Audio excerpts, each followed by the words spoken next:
ZEE5 ಇರುವಾಗ ನೀವು ನಿಮ್ಮ ನೆಚ್ಚಿನ ಶೋಗಳನ್ನ ಎಂದಿಗೂ ಮಿಸ್ ಮಾಡಿಕೊಳ್ಳುವುದಿಲ್ಲ. ಅದು ಸಂಪೂರ್ಣ ಉಚಿತವಾಗಿ. ಅಲ್ಲ ಯಜಮಾನ್ರೆ, ರತ್ನವೇಣಿಯವ್ರ ಹತ್ರ ಏನ್ ಹೇಳೋದಕ್ಕೆ ಹೊರಟಿದ್ರಿ? ನನ್ ಮಗು ಅಂತ ಒತ್ತಿ ಒತ್ತಿ ಹೇಳ್ತಾ ಇದ್ರಲ್ಲ, ಅವ್ರಿಗೆ ಅನುಮಾನ ಬರೋದಿಲ್ವಾ? ಬಂದ್ರೆ ನಾನೇನ್ ಮಾಡೋದಕ್ಕಾಗುತ್ತೆ? ಏನ್ ಯಜಮಾನ್ರೆ ಹೀಗ್ ಮಾತಾಡ್ತಾ ಇದ್ದೀರಾ? ನೀವು ಬೈತಿದ್ ಬೈದಲ್ಲಿ ನೀವ್ ಹೇಳಿದ ಮಾತುಗಳನ್ನ ಅವ್ರು ಸರಿಯಾಗಿ ಕೇಳಿಸ್ಕೊಂಡಿಲ್ಲ.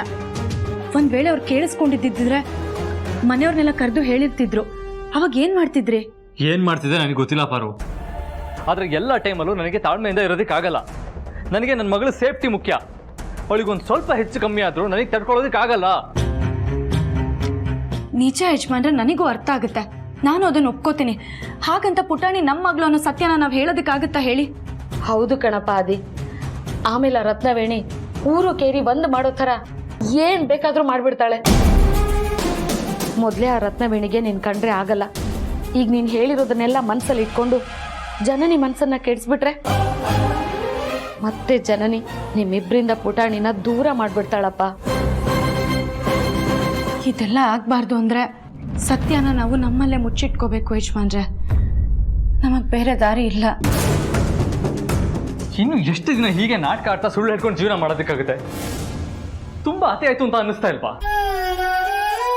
ನನ್ನ ಮಗಳು ನನ್ನ ಕಣ್ ಮುಂದೆನೇ ಇದ್ರು ಒಂದು ಪ್ರೀತಿ ತೋರ್ಸೋದಕ್ಕಾಗಲ್ಲ, ಕೇರ್ ಮಾಡೋದಕ್ಕಾಗಲ್ಲ, ಮಗಳೇ ಅಂತ ಬಾಯಿ ತುಂಬಾ ಕರೆಯೋದಕ್ಕಾಗಲ್ಲ.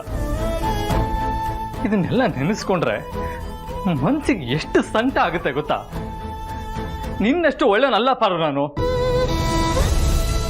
ಪುಟಾಣಿ ನಮ್ಮ ಮಗು ಅನ್ನೋ ಸತ್ಯ ಆದಷ್ಟು ಬೇಗ ಎಲ್ರಿಗೂ ಗೊತ್ತಾಗ್ಲಿ ಅಂತ ಅನಿಸ್ಬಿಟ್ಟಿದೆ.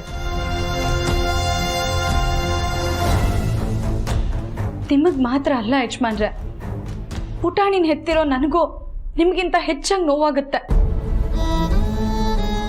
ಆದ್ರೆ ನಾವು ಪರಿಸ್ಥಿತಿಗೆ ತಕ್ಕಂತೆ ಬದಲಾಗ್ಲೇಬೇಕು.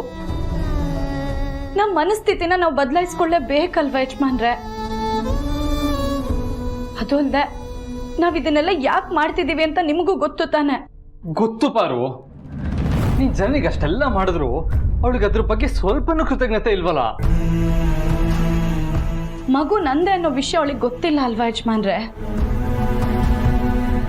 ಅವಳು ಮಗುನೇ ತನ್ನ ಪ್ರಪಂಚ ಅಂತ ಅನ್ಕೊಂಡಿದ್ದಾಳೆ. ನೋಡಿ, ನೀವು ಇದಕ್ಕೆಲ್ಲ ದಯವಿಟ್ಟು ಬೇಜಾರು ಮಾಡ್ಕೋಬೇಡಿ.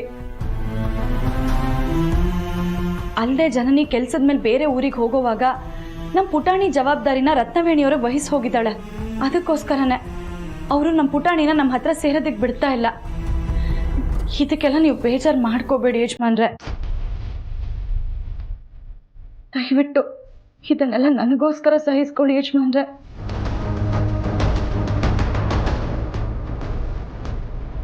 ಸರಿ ಪಾರು, ಇಷ್ಟು ವರ್ಷದಿಂದ ಸಹಿಸ್ಕೊಂಡು ಬಂದಿರೋನ್ಗೆ ನಿನ್ಗೋಸ್ಕರ ಇನ್ನು ಮುಂದೆ ಸಹಿಸ್ಕೊಂಡಿರೋದಕ್ಕಾಗಲ್ವಾ? ಇರ್ತೀನಿ, ಎಲ್ಲದನ್ನು ಸಹಿಸ್ಕೊಂಡಿರ್ತೀನಿ.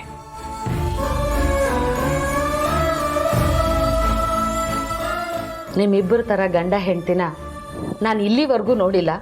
ಬಹುಶಃ ಇನ್ನು ಮುಂದೇನೂ ನೋಡಲ್ಲ ಅನ್ಸುತ್ತೆ. ಎಂಥ ಕಷ್ಟದ ಪರಿಸ್ಥಿತಿ ಬಂದರೂ ಒಬ್ಬರನ್ನ ಒಬ್ರು ಬಿಟ್ಕೊಡಲ್ಲ. ಪರಸ್ಪರ ಪ್ರೀತಿನ ಕೊಡ್ತೀರ. ಹೆಂಡತಿ ತ್ಯಾಗನ ಗಂಡ ಗೌರವಿಸ್ತಾನೆ. ಗಂಡನ ಮನಸ್ಸನ್ನ ಹೆಂಡತಿ ಅರ್ಥ ಮಾಡ್ಕೋತಾಳೆ. ನಿಮ್ಮಿಬ್ಬರ ತ್ಯಾಗ ಪ್ರೀತಿಗೆ ನನಗೆ ಕೈ ಮುಗಿಬೇಕು ಅಂತ ಅನಿಸ್ತಿದೆ. ಆ ದೇವರು ನಿಮ್ಮ ಕೈ ಬಿಡಲ್ಲ. ಯಾವತ್ತಾದ್ರೂ ಒಂದಿನ ನಿಮ್ಗೆ ಒಳ್ಳೇದು ಮಾಡೇ ಮಾಡ್ತಾನೆ.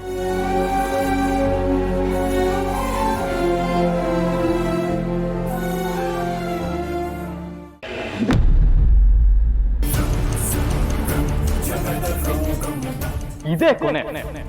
ನನ್ನ ಮಗಳ ವಿಚಾರದಲ್ಲಿ ಇನ್ ಯಾವತ್ತಾದ್ರೂ ಬೇಜವಾಬ್ದಾರಿಯಿಂದ ನಡ್ಕೊಂಡ್ರೆ ನಾನ್ ಮನುಷ್ಯನಾಗಿರಲ್ಲ.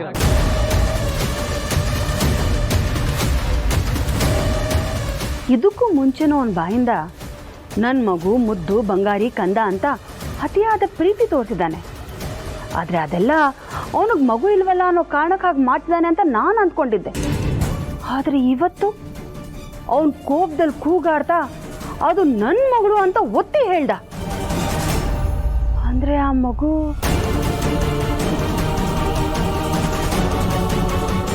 ಅಲ್ಲದೆ ಊರಲ್ಲಿ ಪಾರ್ವತಿ ಜನನಿ ಮೇಲೆ ಕೈ ಎತ್ತಿದ್ಲು. ಹಾಗೆ ಈ ಹಿಂದೆ ಕೂಡ ಅವಳು ಎಷ್ಟೋ ಸಲ ಮಗು ಮೇಲೆ ಅತಿಯಾದ ಪ್ರೀತಿ ತೋರಿಸಿದಾಳೆ.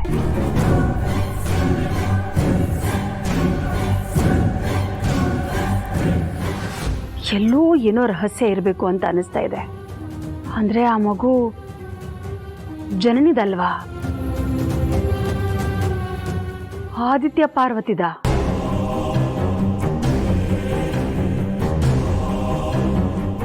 ನನ್ನ ಅನುಮಾನ ನಿಜನಾ ಸುಳ್ಳ ಅಂತ ಹೇಗಾದ್ರೂ ಮಾಡಿ ನಾನು ಕಂಡು ಹಿಡಿಲೇಬೇಕು. ಕಂಡುಹಿಡಿತೀನಿ.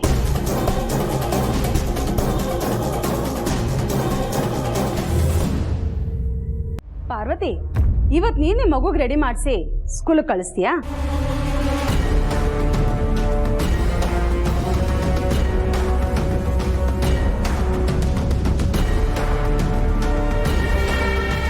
ನಾನಾ? ಹೂನಮ್ಮ, ನೀನೇ. ಯಾಕೆ ಆಗಲ್ವಾ? ಅಯ್ಯೋ, ನಾನೆಲ್ಲ ಹಾಗೆ ಹೇಳ್ದೆ. ನಮ್ಮ ಪುಟಾಣಿನ ನಾನು ನೋಡ್ಕೊಳ್ದೆ ಇರ್ತೀನಾ? ನೀವು ಹೊರಗಡೆ ಹೊರಟಿದ್ದೀರಾ? ಯಾಕೆ? ಏನಿಲ್ಲ, ತಿಂಡಿ ತಿನ್ಕೊಂಡು ಹೋಗ್ಬೋದಾಗಿತ್ತು. ಬೇಡ ಬೇಡ, ಪರವಾಗಿಲ್ಲ. ನನಗೆ ಹೊಟ್ಟೆ ಹಸಿವಿಲ್ಲ, ಸ್ವಲ್ಪ ಕೆಲಸ ಇದೆ, ಹೋಗಿ ಮುಗಿಸ್ಕೊಂಡ್ ಬಂದ್ಬಿಡ್ತೀನಿ.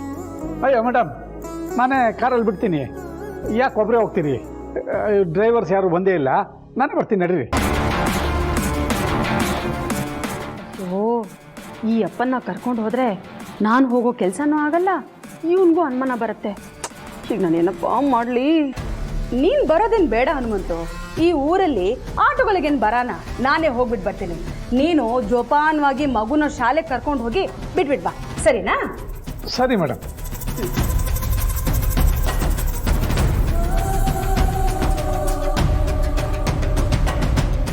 ಪಾರು, ಭಗವಂತನಿಗೆ ನನ್ನ ಮೊರೆ ಕೇಳಿಸ್ತು ಅಂತ ಕಾಣುತ್ತೆ. ಅದಕ್ಕೆ ರತ್ನವೇ ನಿಮಗೆ ಒಳ್ಳೆ ಬುದ್ಧಿ ಕೊಟ್ಟು ಮಗುನ ನಿನ್ನ ಹತ್ರನೇ ಬಿಡು ಹಾಗೆ ಮಾಡಿದ್ದಾನೆ. ಬೇಗ ಮಗುನ ರೆಡಿ ಮಾಡು, ನಾನು ಕರ್ಕೊಂಡೋಗಿ ಶಾಲೆ ಬಿಟ್ಟು ಬರ್ತೀನಿ. ಸರಿಯಪ್ಪ, ನೀನು ಬಿಡ್ತೀಯಲ್ಲ, ಯಜಮಾನ್ರು ಬಿಡ್ತಾರಾ? ಆ ಸೀಕ್ರೆಟ್ ಮಾಮೂಲಿ ಅಲ್ವಾ? ಇಲ್ಲಿಂದ ನಾನು ಕರ್ಕೊಂಡು ಹೋಗೋದು, ಅಲ್ಲಿಂದ ದೊಡ್ಡ ಯಜಮಾನ್ರು ಕರ್ಕೊಂಡು ಹೋಗೋದು. ಒಟ್ಟಿನಲ್ಲಿ ಇಬ್ಬರದು ದಾರಿ ಬೇರೆ ಆದರೂ ಉದ್ದೇಶ ಒಂದೇ. ಅಯ್ಯೋ, ನಾನೇ ಇನ್ನೂ ರೆಡಿ ಆಗಿಲ್ಲ. ನೀನು ಪಾಪ ಬೇಗ ರೆಡಿ ಮಾಡು, ಅಷ್ಟೊತ್ತು ನಾನು ಬೇಗ ರೆಡಿಯಾಗಿ ಬಂದ್ಬಿಡ್ತೀನಿ. ಸರಿಯಪ್ಪ.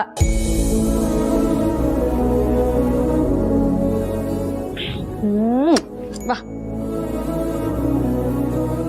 ಇವತ್ತು ನಾನು ನಿನ್ನನ್ನು ತಯಾರು ಮಾಡ್ಲಾ?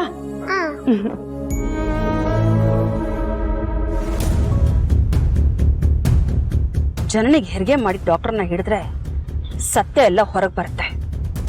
ಅಲ್ಲ, ಜನನಿಗೆ ಮಗು ಆದಾಗ ನಾವೆಲ್ಲರೂ ಹೋಗಿ ನೋಡೋಷ್ಟರಲ್ಲಿ ಈಗಿರೋ ಪುಟಾಣಿನೇ ಅಲ್ವಾ ಪಕ್ಕದಲ್ಲಿ ಇದ್ದಿದ್ದು.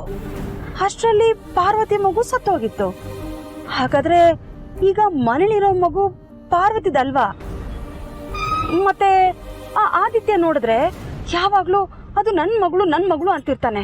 ಆ ಪಾರ್ವತಿನೋ ಮಗು ಮೇಲೆ ಅತಿಯಾದ ಕಾಳಜಿ ತೋರಿಸ್ತಾನೆ ಇರ್ತಾಳೆ. ಶೋ, ಜಾಸ್ತಿ ಯೋಚನೆ ಮಾಡಿದಷ್ಟು ತಲೆ ಎಲ್ಲ ಕೆಟ್ಟೋಗ್ಬಿಡತ್ತೆ.